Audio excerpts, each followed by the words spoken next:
I didn't like it. I didn't like it at all. Too many different layers and levels. Too many pieces I had to glue together. I had to notch out this and glue that together and screw bits and pieces. I didn't like it at all. The biggest part about it is that it didn't follow the original design. The way that this was first given to me, the very first original idea had the spinning center shaft thing that controls all of it above the middle, not down here below the middle.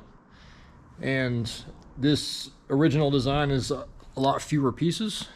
So I'm just gonna go back to the way it was. Like that. The center shaft is above the middle. So as this spins up here instead of down here, the whole thing moves a lot more smoothly. Now it still has the face, which I hate, especially with the clamp that makes it look like a nose. That's going to go away, but I'm going to change the bottom so it's just flat across, because I do not want a face in it at all. That's really dorky. But anyway, this is the new design. This is all one solid piece all the way around, and the back side of the assembly, instead of having the bearings up here, I put roller bearings on the side shafts instead of the hole through the wood. I picked up a bunch of these little bearings that have a groove in them.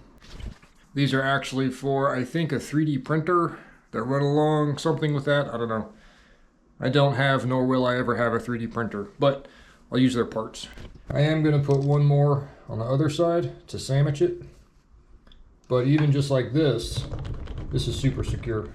So what I'm going to do now is actually copy this exactly. I'm going to make one more so that I can go ahead and assemble two together in line to make sure that the center shaft, crankshaft, works like I think it's going to.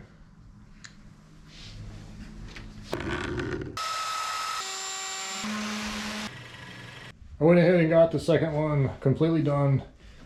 Well, I mean, mostly. It still has the smile thing going on, but I'll fix that later.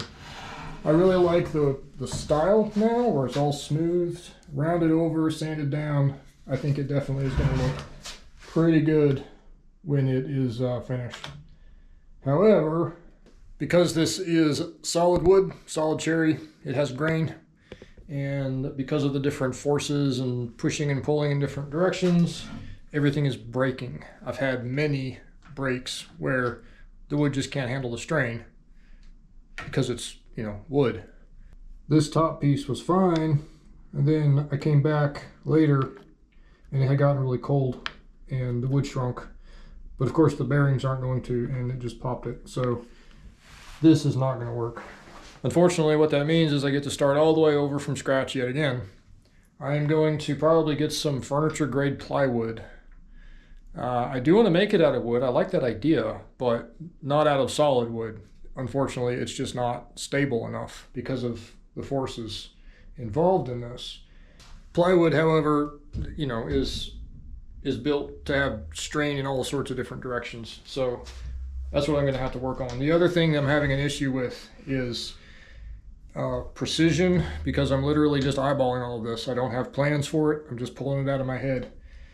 So when I do start over again, I am going to actually try to write out like actual drawings with actual measurements and all that kind of stuff, and try to make everything as precise as I can.